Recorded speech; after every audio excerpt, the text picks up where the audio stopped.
Hi guys! Hello and welcome back to my YouTube channel. So for today's vlog, nandito tayo ngayon guys sa Diling Promenade at kakain tayo dito sa restaurant sa likod ko guys, sa Chayo. So Mexican restaurant siya.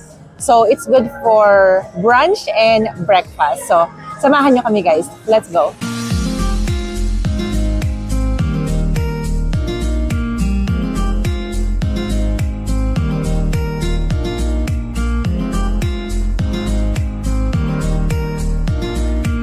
So guys, tumating na yung pagkain natin. So yung in-order natin, itong carne asada skillet. Parang sobrang sarap guys. So. May itlog pa sa taas.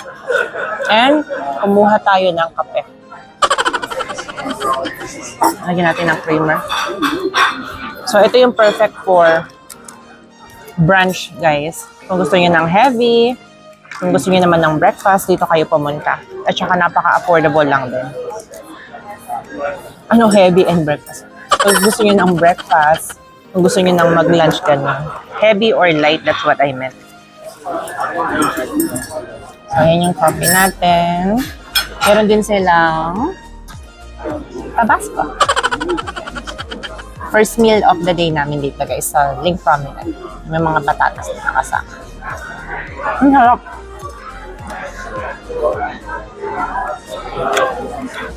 Sarap ng pagkaluto nitong. Ang init, aray ko.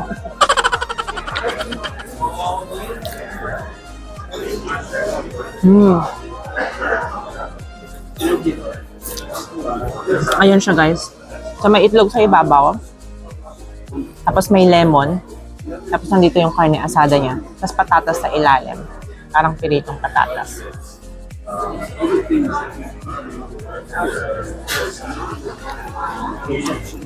Sarap. Ito naman yung in-order ng asawa ko. Burrito. So, tingnan natin anong nasa gitna. Pinatanggal niya yung patatas eh. Oh my God, ang daming meat. Guys, tingnan nyo naman yan.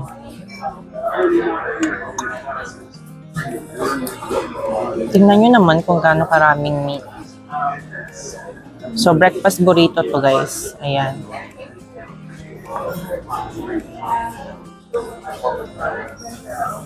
Tikman natin.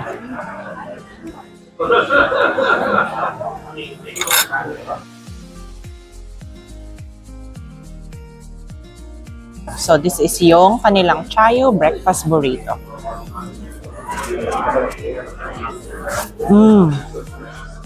Sarap.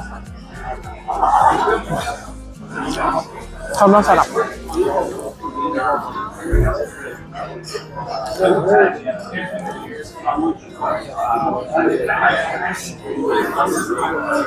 Perfect.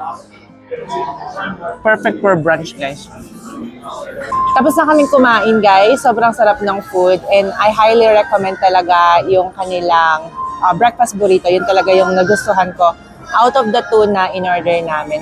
So, yung total na binayaran namin, including yung coffee at saka yung tax and tip, umabot kami ng $67. Pero I think worth it kasi nandito na nga siya sa mismong strip at saka hindi ka na masyadong lalayo, hindi mo kailangan mag-drive. And that is it guys. Thank you so much for watching. Sana nagustuhan niyo itong video na to. At syempre, kung gusto niyo pang makakita ng more videos like this dito sa channel ko, just please comment below para alam ko yung mga videos na nagugustuhan niyo. If you haven't yet, please subscribe to my channel. Maraming salamat again sa panonood and I will see you on my next video. Bye!